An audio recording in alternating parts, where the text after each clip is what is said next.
Our next guest says the big tech earnings over the past 2 weeks have not helped to justify the sector's elevated valuations. That guest, David Bahnsen. He's Chief Investment Officer at the Bahnsen Group. Is this the rotation we've been waiting for? There's been some pump fakes along the way on that rotation, so I'm hesitant to call it. But I also would point out that usually rotations come incrementally, and NVIDIA is down 26% from its high, and no one was talking about it. On those really big bad days, they talk about it, but it's incrementally refused to go make new highs.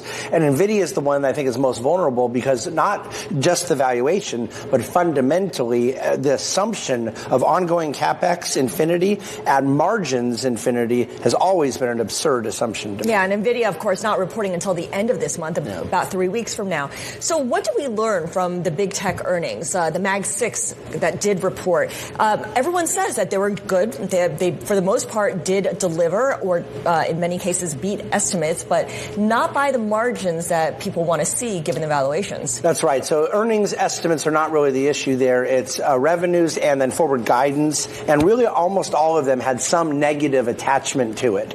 And not in a bad market, in a good market where these are sort of becoming laggards. So again, it's a little early, but if someone had told me S&P is going to be up 3% through the first 5 weeks of the year and 6 of the 7 Mag 7 names are going to be down, I wouldn't have believed it. But. That's and you got know. Meta. I mean, Meta's at a record high. That's a totally different story than, say, what we've seen with Amazon. Even Amazon was at a record high, close to when it reported earnings, right? So are we being a little too harsh here? Well, I'm being harsh because it's one name that I don't think they have ever been monolithic. I mean, Mag 7, we made it up. We talked that way for simplicity. Last year it was Tesla. 6 of them were up. Tesla was down big till the end of the year. But they're not necessarily connected in any way. They have totally different businesses, totally different business models. You're right. Meta's the one up this year. But when you look at NVIDIA, Apple was down 11% at one point. I think it's only down 8 or 9 now. Microsoft has its story. So no, that as a group, those names are vulnerable. And as a group, those names are almost 40% of the S&P, and they're 55% of the Russell 1000 growth. And, the catalyst for all of this was DeepSeek, the revelation that you can make AI models cheaper and more efficiently than what we've seen so far. Was that a fundamental catalyst for re-rating the sector and everything tied to AI, or was that just an excuse because valuations were pretty lofty? It's both. And so I think it was a new catalyst, but NVIDIA had already been struggling a bit. And then I think DeepSeek represented either a real catalyst or at least the indicator that it's out there, that the CapEx assumptions in AI are not justifiable and they're not explainable. We don't know what ROI people are getting from this monumental expenditure. Just the mere vulnerability that it may not be necessary called the whole story into question. Taking a look at the market, I should point out the S&P is now down by 1%. So it's not just tech. Yes, it's discretionary and tech are leading the way down, but then you got materials, you got communication services, you got financials, you got the cyclicals because we have this tariff risk, right? Where do you go for safety?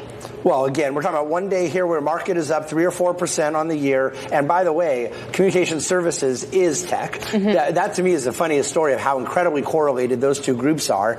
And right now, look at what has worked this year. A lot of energy names, even with the energy sector not. And the healthcare side, which had been sort of a laggard last year. A lot of people were emailing me early in the year, are you worried about RFK because we have exposure to some of these dividend growers?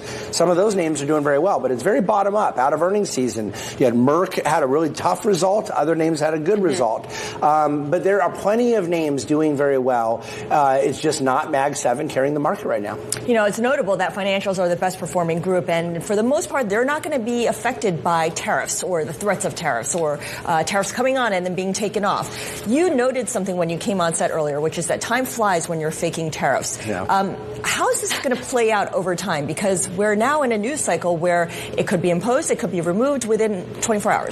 Yeah, well, and imposed and never actually imposed. I mean, the threat of imposition. And so market actors have learned, for the most part. People are talking about the futures are down 600 points. Even 600 isn't that much. The market had been up 600 10 days before that. The market would be down a lot more than 600 points if we were really putting unilateral 25% tariffs on 2 of our biggest trading partners, the 3 countries together representing 43% of all U.S. imports. The whole point is markets don't believe it. why our counterparties believe it, why he's able to extract at least cosmetic, if not substantive concessions.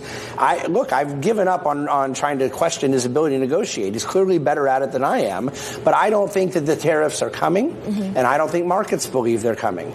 And so right now that leaves us back to looking at economic fundamentals, earnings stories, CapEx, other things that matter. The tariff thing adds volatility. It adds vulnerability, but I don't think it's a substantive fundamental concern. U.S. exceptionalism trade, does that still live then?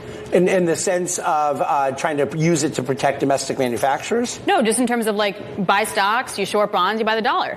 Oh, yeah. I mean, right now, I think that the whole issue with the dollar is just whether or not it's already long in the tooth. But this idea that President Trump wants a weaker dollar, most of the things happening reinforce a stronger dollar. But, yeah, I mean, as far as risk assets, where else on the globe are opportunities better? I would still say from an earnings environment, macroeconomic, it's still U.S. I just don't think people should do it in cap-weighted indexes. I think that's the part that is overvalued, and you have to be a bit more selective bottom up. All right. And to your point, the dollar is higher today by 0.2%. David Bahnsen, Chief Investment Officer with the Bahnsen Group. Thank you so much.